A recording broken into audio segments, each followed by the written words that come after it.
Welcome to a place where hearts unwind, infinite threads that gently bind, love and compassion in every line. Together we rise through space and time.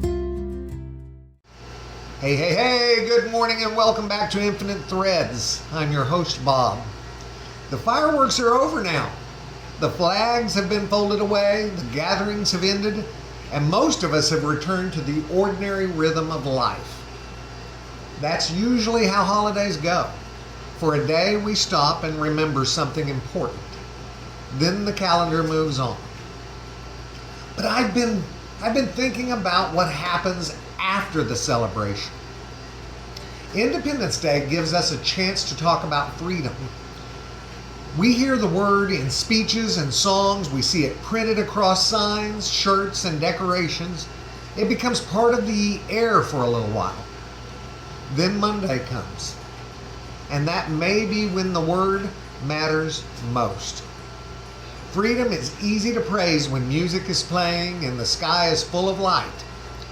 The harder work begins when we have to live beside people whose freedom looks different from our own. That's where the idea becomes real. Freedom is not only about being left alone to make our own choices, it also asks us to make room for other people to live according to their conscience, even when we don't understand them. And that, as we all know, that can be very difficult. Most of us are comfortable with freedom when it protects something that we value. The test comes when it protects someone that we disagree with. A free society cannot survive if liberty is treated like a private possession. It has to belong to the person across the street. It has to reach the people who have been ignored.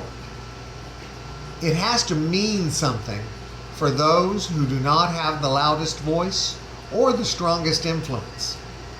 Otherwise, freedom becomes a word we use for ourselves and a privilege that we ration out to others.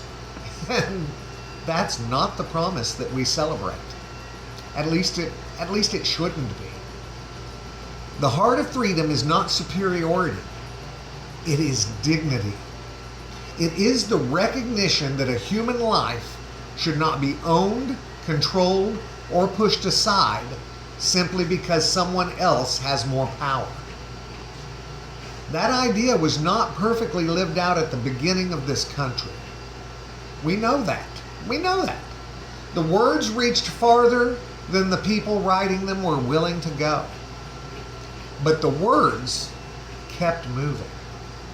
People who had been excluded heard the promise and asked the nation to mean it. That's part of the American story too. Not perfection. The long and painful effort to make the promise more honest. I think love of country has to leave room for that truth. Real love does not require pretending.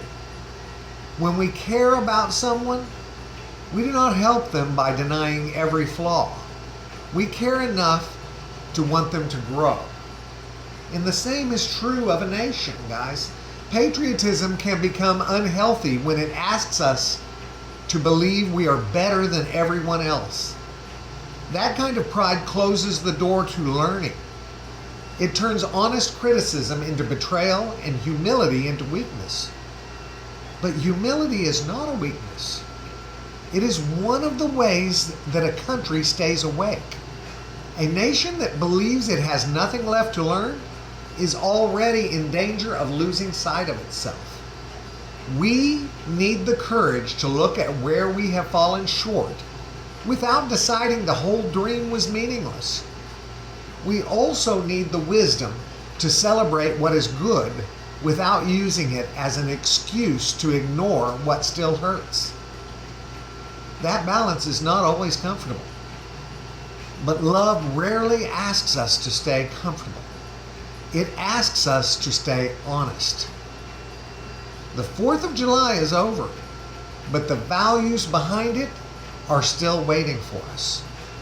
They are waiting in the way we speak about people who come from somewhere else. They're waiting in the way we respond when another person's rights feel inconvenient. They're waiting in the quiet decisions that never appear in a parade. This is where empathy enters the picture again. Empathy helps us understand that freedom feels different depending on where a person stands. Someone may have rights written on paper and still move through the world with fear. Someone may be legally free and still feel trapped by poverty, prejudice, or violence.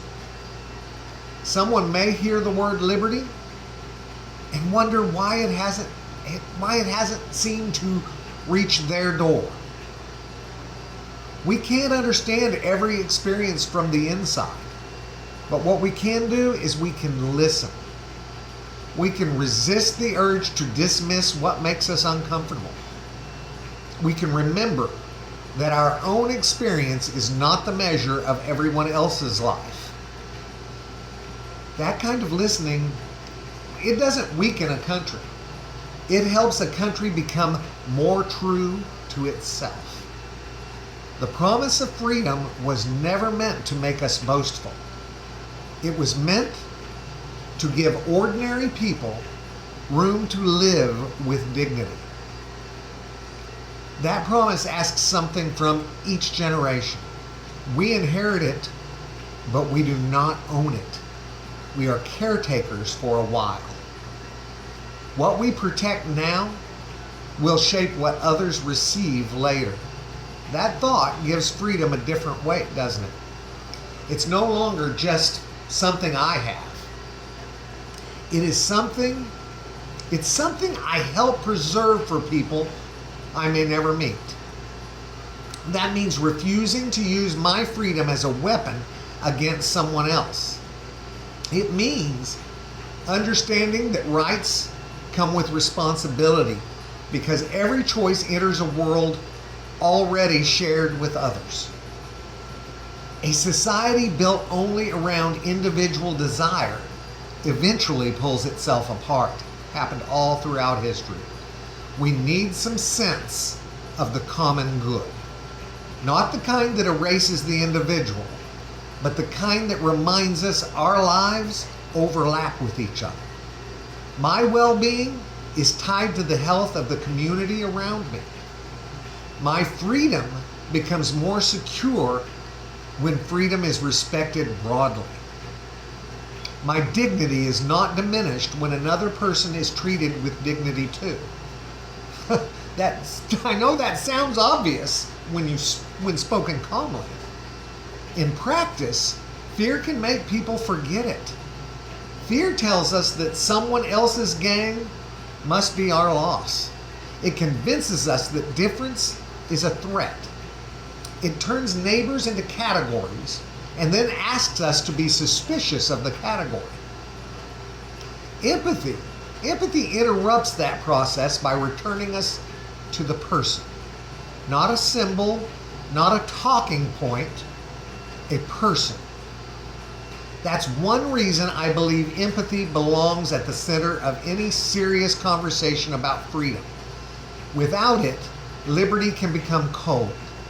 It can turn into the freedom of the power to do whatever they can get away with.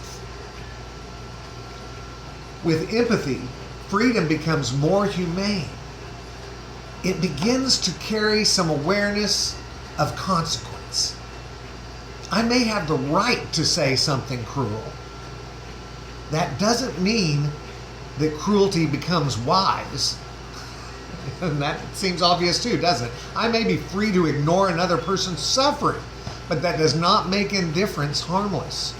The law can set boundaries, but it cannot create a caring heart.